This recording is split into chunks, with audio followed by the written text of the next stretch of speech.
మరి 158 రేషన్ షాపుల్లో ఒకే ఒక్క రేషన్ షాపుని జనసేనకి కేటాయించడం అంటే ఎంత డిస్పారిటీ. మరి ఇంత డిస్పారిటీని ఎలా మీరు అవసరమైతే మరి తెలుగుదేశం అధినేత దృష్టికి కూడా మీరు తీసుకెళ్తారా? మీకున్న స్టేచర్కి మీరు ఖచ్చితంగా యూ కెన్ అప్రోచ్.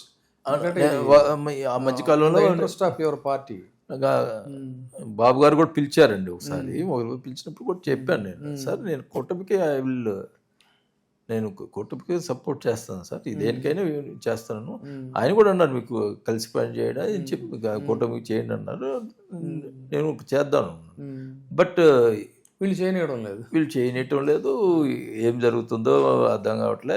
కావాలని ఇది మంచి చేద్దాం అనుకుంటే చేయనివ్వటం లేదు.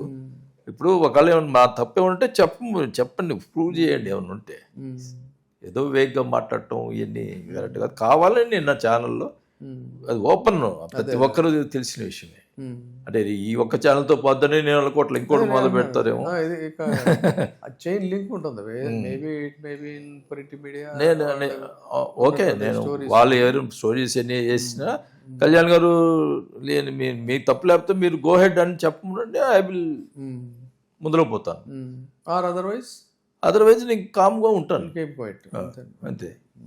ఎందుకంటే ఇప్పుడు నేను కార్యకర్తల గురించి మాట్లాడితేనే ఇది చేస్తుంటే ఇంకా నా కోసం మాట్లాడుతున్నాను. యూజువల్గా మీరు ఇప్పుడు పార్టీలు మారటాలు అది కాకపోయినా ఏంటంటే మీరు మంత్రిగా ఉన్నప్పుడు ఇందా మీరు అన్నారు వాస్తవానికంటే మేబీ మీ legacy or inspiration Rajasekhara Reddy గారి దగ్గర నుంచి కావచ్చు. రాజశేఖర రెడ్డి గారు కూడా ఈ మధ్య నాకు మన ఇక్కడ లెఫ్ట్ ఓరియంటెడ్ మన గుమ్మడి నరసయ్య గారని, ఆయన మాజీ ఎమ్మెల్యే అండి, ఆయన కమ్యూనిస్ట్లో తెలుసు మాతో ఎమ్మెల్యేగా చేశారు కదా ఆయన వాళ్ళని చెప్పింది ఏంటంటే రాజశేఖర రెడ్డి గారు సీఎంగా ఉన్నప్పుడు ఆయన పార్టీలను ఎప్పుడు చూడలేదండి. అవునండి. నేను ఏదైనా ఉంటే చాలా ఆప్యాయంగా ఆయన దూరం నుంచి పిలిచేవారు. ఆయన పిలిచి ఏంటి నరసయ్య గారు ఏంటి చెప్పండి ఏం కావాలి ఏంటని ఆయన చేసి పెట్టేవాడు. అట్లాగా పార్టీ దృక్కోణం నుంచి చూసేవాడు కాదని. బహుశా అదే దీంతో మీకు అక్కడ కార్యకర్తలు కూడా ఇందా మీరు అన్నట్టుగా వాళ్ళు ఏ పార్టీ వాళ్ళైనా మన దగ్గరికి వచ్చినప్పుడు చేయాలి అనేటువంటిది ఒక ఇది.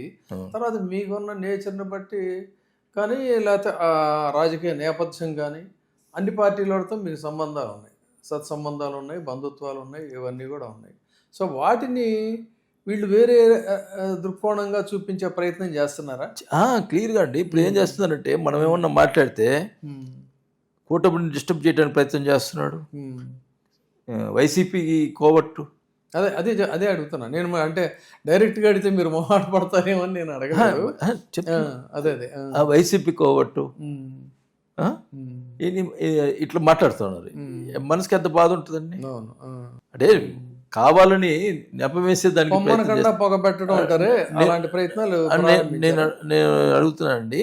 ఇప్పుడు నేను వైసీపీలో ఉన్నప్పుడు టీడీపీకి ఎంతమంది సాయం చేశానో తెలీదా? అదే కదా. అదే ఇప్పుడు మొన్న నరసింహారెడ్డి అనే అతనికి కేసు పెట్టి లోపల వేయించి కావాలని ఆ సిఐ 15 అసలు అన్నెసరీ కేసు అది పెట్టి చేశాడు. ఆ నరసింహారెడ్డి అనే అతను వైసీపీ కదా నువ్వు ఎందుకు సపోర్ట్ చేస్తావు అంటాడు. వాళ్ళు మొదటి నుంచి నాతో ఉన్నోళ్ళండి. ఇప్పుడు కండ కాబట్టి వేసుకుంటారు. నేను స్టార్టింగ్లో అండి నేను పార్టీలో చేరేటప్పుడు యాక్చువల్గా ఆ రోజు ఉన్న పొజిషన్లో నాతో పాటు 23 మంది కార్పొరేటర్లు, జెడ్పీటీసీలు, ఎంపీపీలు, అది ఒక మినిమం ఒక 20 ఎంపీపీలు 20 జెడ్పీటీసీలు రెడీ అయితే నన్ను ఒక్కరినే చేరాల్సి వచ్చింది ఆ రోజు పార్టీలో. ఎందుకని అంటే వీళ్ళు అవన్నీ మళ్ళీ ఏమైనా డిస్టర్బ్ అవుతామని కూటమిలో ఏమన్నా అక్కడ ఎమ్మెల్యేల తర్వాత వాళ్ళ ఏమైనా ప్రాబ్లమ్స్ వస్తాయేమని ఎన్నో చేసుకుంటే అని చేశారు. ఇప్పుడు వాళ్ళందరూ మరి మీతోనే ఉన్నారా? అంటే నేనే స్టేబుల్గా లేకపోతే వాళ్ళని తీసుకొచ్చి నేనేం చేయాలి? So still you're feeling you're not అన్కంఫర్టబుల్గా ఉన్నారు మీరు. అంతే కదా. నేను కార్యకర్త గురించి మాట్లాడితే నన్ను ఈ రకంగా చేస్తుంటే సఫికేటెడ్గానే ఉన్నారు మీరు. ఓకే. నేను పార్టీలో కళ్యాణ్ గారు వచ్చాను. నేనైతే పార్టీ బాగుండాలా, కార్యకర్తలు బాగుండాలా, నాయకుడు బాగుండాలా అనేదే నా కాన్సెప్ట్. అదే అది అది కాకుండా వేరే అంటే నేను చేయలేను. That is my. సో మరి అలాంటి ఒక సిట్యుయేషనే కనుక, అంటే అన్వారంటెడ్ సిట్యుయేషనే కనుక రైజ్ అయితే then what is your remedy?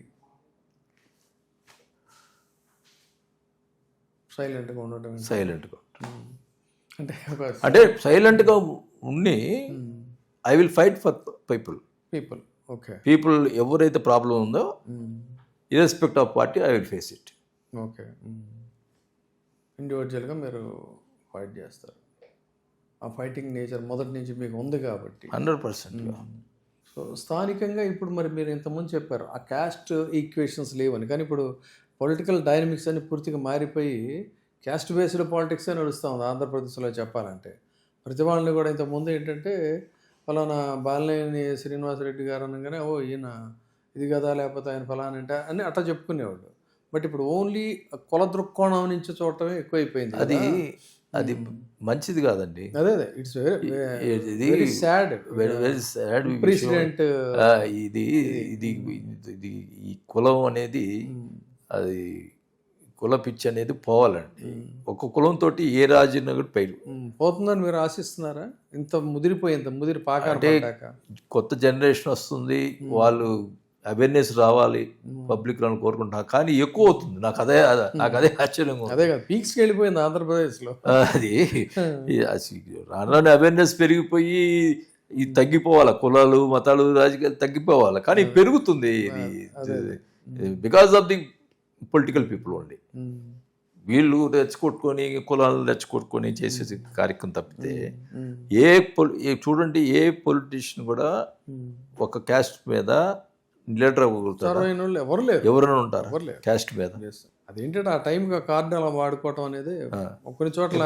ఇప్పుడు నేను 5 times గెలిచానంటే నా క్యాస్ట్ మీద చాలా తక్కువ మంది ఉన్నారు.